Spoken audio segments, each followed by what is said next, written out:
नमस्कार दोस्तों। आज हम पढ़ेंगे रेपो रेट के बारे में। अभी अभी रिजर्व बैंक ऑफ इंडिया की ना एक मीटिंग चल रही थी, उसको बोलते हैं एमपीसी, मॉनेटरी पॉलिसी कमेटी थी उनकी। ये 6 दिसंबर से चल रही थी, तो अभी अभी वो खत्म हुई थी। तो आरबीआई की मीटिंग थी, ठीक है। आरबीआई मतलब रिजर्व बैंक ऑफ इंडिया। क्या था उनका? एमपीसी, मॉनेटरी पॉलिसी कमेटी की मीटिंग थी। कब से थी? 6 दिसंबर से चल रही थी भाई इनकी, ठीक है। 6 दिसंबर से उनकी ये मीटिंग चल रही थी। तो इसमें क्या होता है, एमपीसी मॉनेटरी पॉलिसी कमेटी में इसके ना 6 मेंबर होते हैं, 6 मेंबर होते हैं इसके, ठीक है। तो 3 तो किसके होते हैं? 3 होते हैं रिजर्व बैंक ऑफ इंडिया के और 3 होते हैं बाहर के। उसका हेड अभी कौन है? ये अपना गवर्नर कौन है इसका, रिजर्व बैंक ऑफ इंडिया का? मिस्टर शशिकांत दास जी है। तो वो इस कमेटी का भी हेड है, ठीक है। तो ये तो बात हो गया इस चीज का। अब बात करते हैं हम रेपो रेट की। रेपो रेट क्या होता है? ये देखिए रेपो रेट। भाई रेपो रेट वो रेट होता है जिस रेट पे ना रिजर्व बैंक ऑफ इंडिया ना दूसरे बैंकों को ब्याज देता है, मतलब पैसा देता है। किस इंटरेस्ट पे रिजर्व बैंक ऑफ इंडिया पैसा देता, उस रेट को रेपो रेट किया जाता है। जैसे एसबीआई को, स्टेट बैंक ऑफ इंडिया को, आईसीआईसी बैंक को, पंजाब नेशनल बैंक को, कोटक बैंक को, जितने भी बैंक, जो भी बैंक है, एक्सिस बैंक को, फिन बैंक को, जितने भी बैंक है, जिस दर से ना रिजर्व बैंक ऑफ इंडिया पैसे देता है ना, उस रेट को क्या बोला जाता है? उसको बोला जाता है रेपो रेट। ये एग्जाम में आता है भाई, 100%, कई बार आया, मैंने देखा है। और इसमें आज है ना, जो रिजर्व बैंक ऑफ इंडिया ने ना कोई भी बदलाव नहीं किया भाई। तो ये 6.5% है, मतलब इतनी थी और इतनी ही रही, इसमें कोई भी बदलाव नहीं किया। इसमें बदलाव नहीं किया तो क्या हो गया, आपकी जो ईएमआई है, मान लो आपने लोन ले रखा है, मैंने ले रखा है, किसी ने भी ले रखा है, तो आपकी ईएमआई पे कोई भी फर्क नहीं पड़ेगा, ठीक है।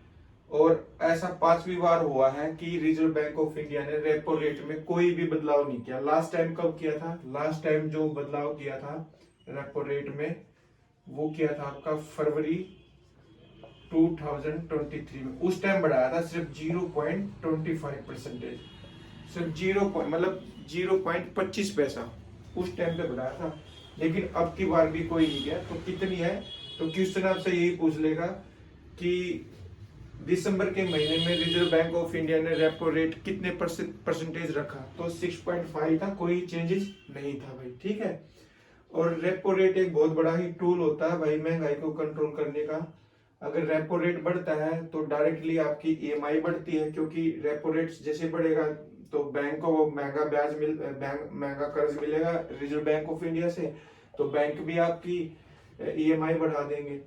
और दूसरा, ये महंगाई को कंट्रोल कैसे करता है? मान लो रेपो रेट बढ़ा तो आपकी ईएमआई बढ़ेगी, तो कैश फ्लो क्या है ना, लोग लोन कम लेते हैं, तो मार्केट में कैश फ्लो क्या हो जाएगा? आपका कम हो जाएगा।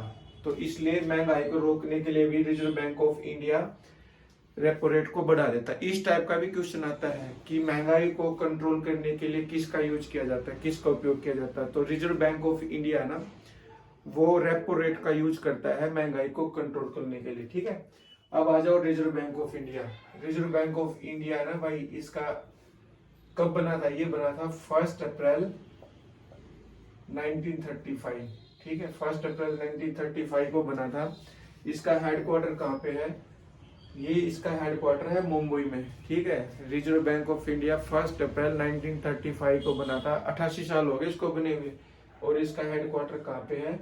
मुंबई में है। इसका गवर्नर कौन है? जो इसका हेड ऑफ डिपार्टमेंट है, अभी जो इसको चलाता है सबसे ज्यादा, वो है मिस्टर शशिकांत दास जी है। तो इसके बारे में ये है। और दूसरी एक कमेटी थी ना, मैंने बताया, जिसने इसकी मीटिंग की थी, एमपीसी, ये मॉनेटरी पॉलिसी कमेटी, इसकी मीटिंग चल रही थी। और इस कमेटी ने एक और काम कर दिया भाई। जैसे हम लोग पहले यूपीआई से एक दिन में ना यूपीआई पेमेंट नहीं करते हैं, जैसे 1 लाख ही करते थे ना, अभी आप 2 सेक्टर में ना 1 लाख से 5 लाख बढ़ा दिए इस कमेटी ने। आज ही हुआ ये, ठीक है, आज के दिन। तो 5 लाख तक कर पाओगे। एक तो कहाँ पे, जैसे मान लो आपको किसी एजुकेशन की फीस भरनी होगी तो वहाँ 5 लाख की फीस भर सकते हो आप यूपीआई के थ्रू। दूसरा आपको कि हॉस्पिटल की फीस भरनी है, कोई बीमार है कुछ भी है, जो भी बीमारी से रिलेटेड, आपको वहाँ पे भी क्या होगा 1 लाख की लिमिट नहीं होगी यूपीआई से। अब वहाँ पे 1 लाख की जगह 5 लाख की फीस यूपीआई से भर सकते हो, ठीक है। और दूसरा अभी रिजर्व बैंक ऑफ इंडिया क्या करेगा, आपके डाटा को क्लाउडिंग करेगा, मतलब अपने सर्वर में सेव करके रखेगा फ्यूचर में, जैसे लोन वोन लेना तो आपका डिजिटल डाटा मेंटेन करके रखेगा। बस यही मीटिंग हुई है। Thank you very much, have a nice day.